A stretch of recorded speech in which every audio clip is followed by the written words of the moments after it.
in a system of Patanjali Yoga Sutra, there is a 8 steps, what they call Ashtanga Yoga. Okay, these 8 steps is a systematical preparations to experiencing a dimension of dhyana. The first 2 steps is a Yama and Niyama. Yama teaches you how to live with surround, and Niyama teaches you how to live with yourself. It's not ethic and moral, but it's just a science, a basis of your psychology to harmonize your external and internal behavior. So then, because if there is no harmony with your external and internal, you are not able to develop your dharana, your concentration. You're not able to be attentive in your sadhana. So in order to develop your sadhana, your yogic sadhana, you have to learn to adjust where you are right now. Accept, adapt, and accommodate yourself with your circumstances. So Yama and Niyama is basis of harmonizing your awareness. And then there is the asana. So the Patanjali system of asana is learning to sit still. It does not mean that you should not practice asana of Hatha Yoga. You should practice asana in a way so then you can sit still and steady. You have to train your body. It's not come just by thinking. You have to have some degree of disciplines. And once you have trained your body and you have trained the habit to sit still, that gives you a delightness, a joy that you have never experienced in your life. Because the stillness is the first step or inspiration for you to go within. But for this, you have a regular time to train your limbs, and habit to sit in a one posture. It's okay, your mind moves. You can't control your mind, but you can discipline your body definitely. So let's try to keep your body still. And once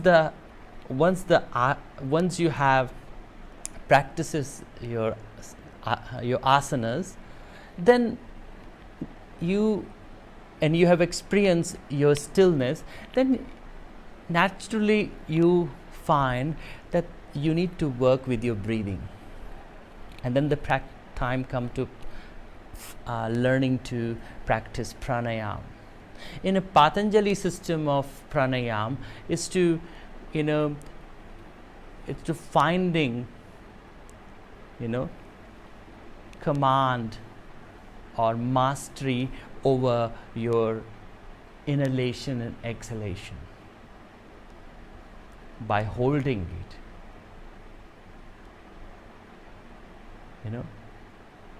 And because once you have developed the harmony between the inhalation and exhalation, and you have find the the harmony between the kumbhaka, the holding between your inhalation, hold, and exhalation, and hold. Gradually you hold after exhalation.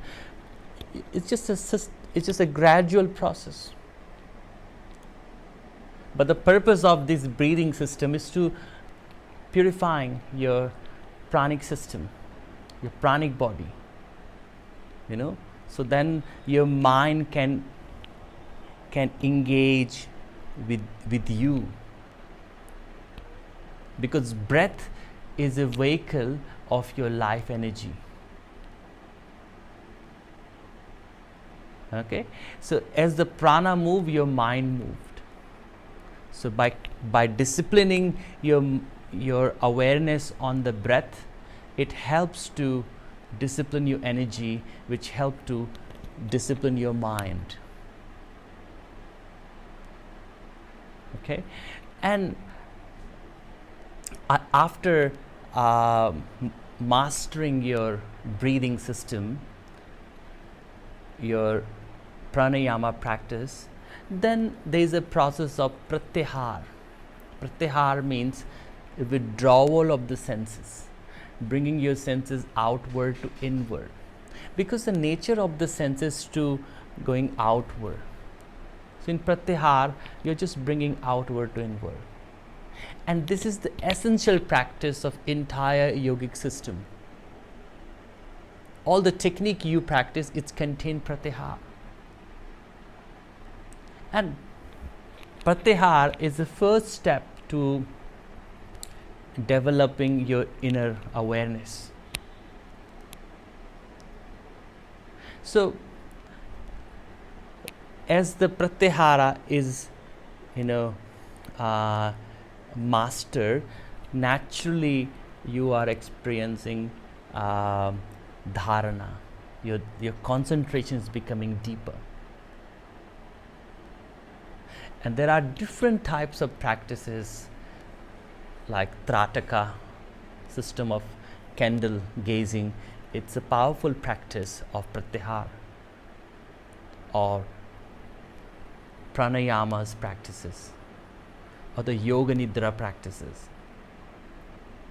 But if you do it regularly, you have to understand the science behind the pratyahara, because by disciplining your senses, you're disciplining your mana, your mind.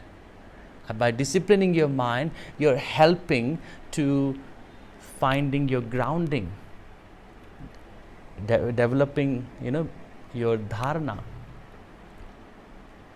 So pratyahara gradually brings you to the deeper dharana, which is the seventh, the sixth stage. And the seventh is the dhyana, the meditation. So meditation is the state, and dharana is a practice, which is gradual expansion of pratyahara.